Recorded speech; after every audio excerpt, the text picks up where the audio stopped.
Morning, class 9th. Welcome to the bio class. Children, today I'm going to start with the next type of animal tissue, that is connective tissue.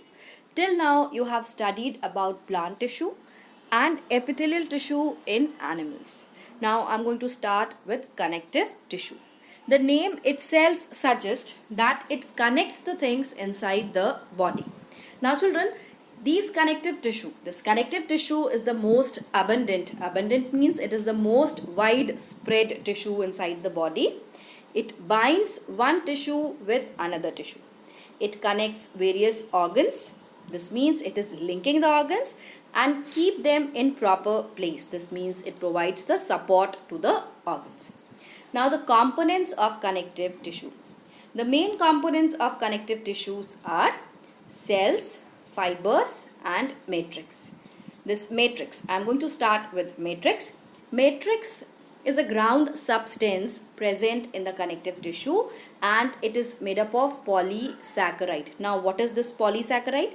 This polysaccharide is a carbohydrate.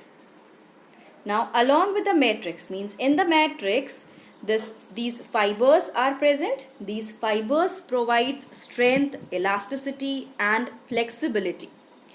And in the connective tissue, these cells are present. These cells are responsible for the synthesis of fibers. Now children, types of connective tissue.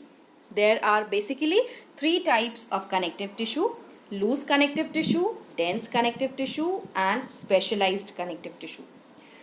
Loose and dense connective tissue are together called as connective tissue proper. Now just think, why connective tissue proper? Why proper is here? Proper means the arrangement of this tissue is proper, means the components is ideal for the rest of the connective tissue. That's why we say that connective tissue proper. Somewhat we can say it is a prototype for the other tissues. Now the specialized connective tissue also includes two types: fluid connective tissue and supportive connective tissue.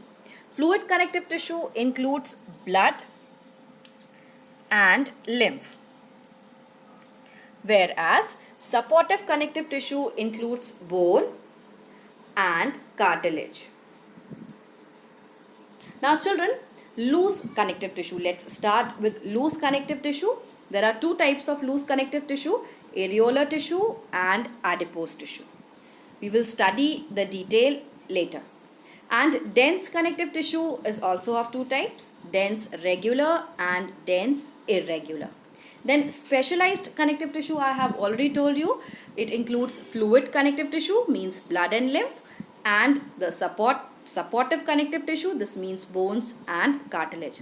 Now children, let's start the loose connective tissue in detail. Loose, the name says that something loose is there. This means the fibers present inside the connective tissue and the cells are loosely arranged in the matrix. So loose connective tissue, cells and fibers are loosely arranged. Two types of loose connective tissue: areolar tissue and adipose tissue. Areolar tissue is present beneath the skin and connects the skin from the body. This means if this is the skin surface, then below this areolar tissue is present and it is connecting from the inner body parts. Now then adipose tissue. Adipose tissue is also present below the skin, but the cells present in adipose tissue are called as adipocytes.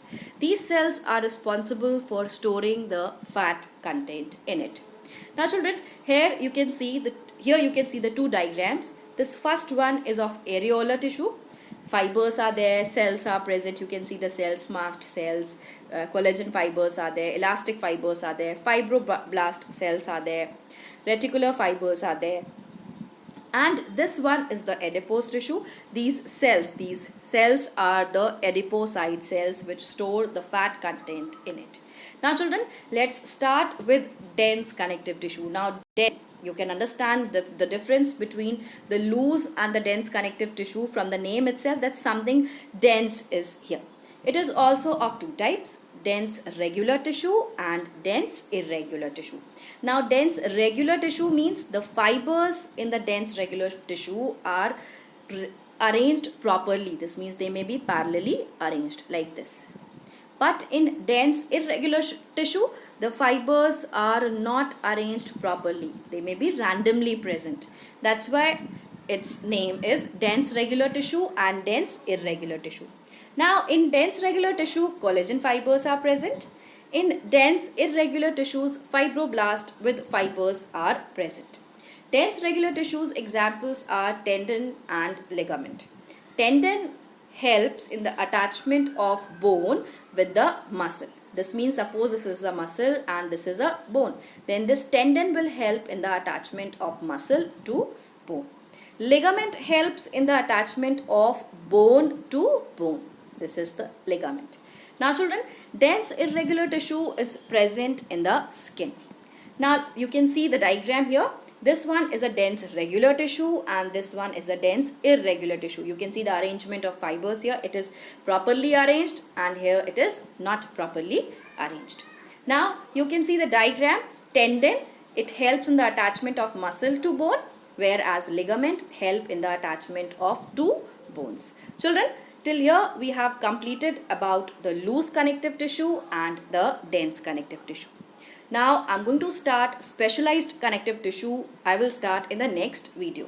Children, don't forget to like, share and subscribe. Thank you.